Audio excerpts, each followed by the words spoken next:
Então, o real problema das drogas é que quase tudo que se sabe sobre esse tema está parcial ou inteiramente errado. As pessoas nem sequer sabem o que significa droga, até porque todos usam droga hoje em dia. E eu pretendo discorrer mais a fundo sobre esse tema com informações corretas dessa vez.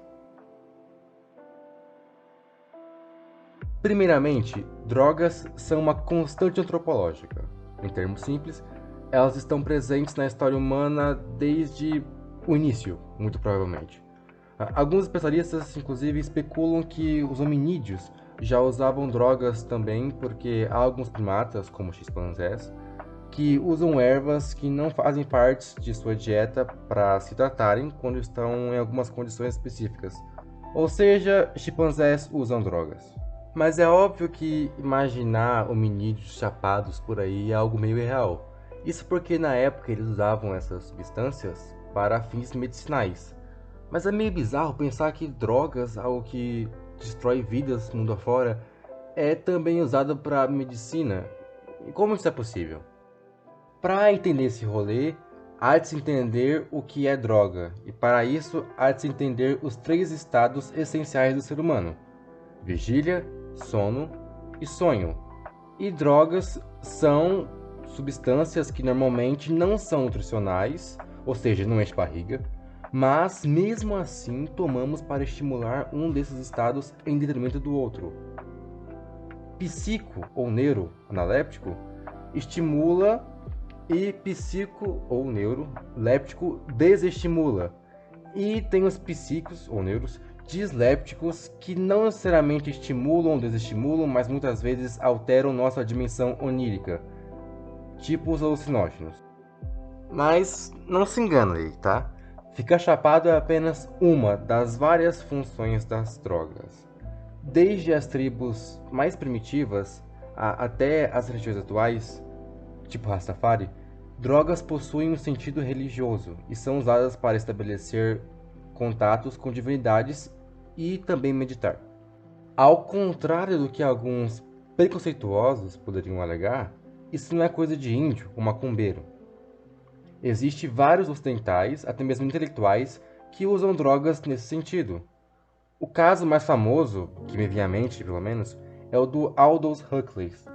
Ele é muito famoso pelo seu ensaio Admirável Mundo Novo e também por ter dado aulas de francês a George Orwell. E ele começou a usar a mescalina para se emergir em experiências espirituais e discorreu muito sobre isso nos livros As Portas da Percepção e A Ilha. E mesmo que você não use drogas com esse fim, é muito preconceito julgar quem faz. Inclusive, esse preconceito está enraizado na colonização, porque as drogas que os europeus usavam eram ótimas, às vezes até sagradas, tipo vinho.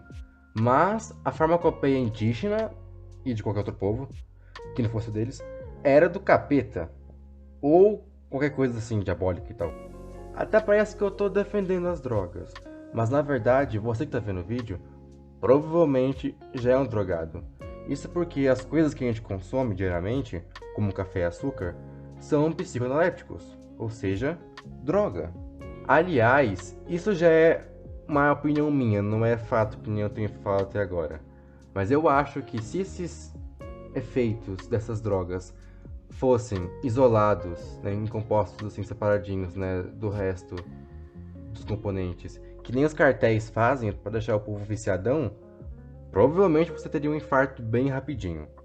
Voltando para os fatos, historicamente as drogas não causaram muita destruição até o século XX, exceto por algumas bostas que a humanidade fez, tipo a Guerra do Ópio. Era possível comprar heroína em farmácias e ela era usada para tratar tosse e outras coisas simples, que soa meio bizarro hoje em dia. E é mesmo um pouco. Nós só começamos a ver as drogas como algo negativo a partir do surgimento do proibicionismo, que começou no Tratado de Haia, que foi o princípio da regulação das drogas que antes não havia. Também foi princípio de muita desgraça, sendo a pior delas a infame guerra às drogas. E é lógico que deve haver regulação nas drogas, mas a guerra às drogas foi a pior decisão que os governos puderam tomar quanto a isso. Só para contextualizar, guerra às drogas foi e ainda é a tentativa de governos de vários países de eliminar as drogas da sociedade por completo, 100%. Nenhuma droga, em tese. Eles dividiram as drogas em 3 tipos: ilícitas, lícitas, medicinais, ilícitas, recreativas. E no fim, essa divisão se provou muito ruim. Porque tem drogas, tipo café, que não entram em nenhum dos tipos de classificação que essa divisão fez, a não ser que você considere café uma droga recreativa. Na prática, a guerra às drogas só serviu para gastar bilhões, todos os anos, matar milhões e amplificar racismo. Sim, racismo. Quando o puritanismo se tornou muito forte no Zewa, a ponto de proibirem todas as bebidas alcoólicas, surgiu um estereótipo de que os negros bebem mais. Isso supostamente faria eles estuprarem mulheres brancas, em específico. E infelizmente esse racismo já aconteceu e volta e meia ainda acontece no Brasil. Porque se você é pego com drogas sendo negro e pobre, você é um traficante. Mas se você é branco e abastado, você é apenas um portador de entorpecentes, uma vítima da sociedade, não é mesmo?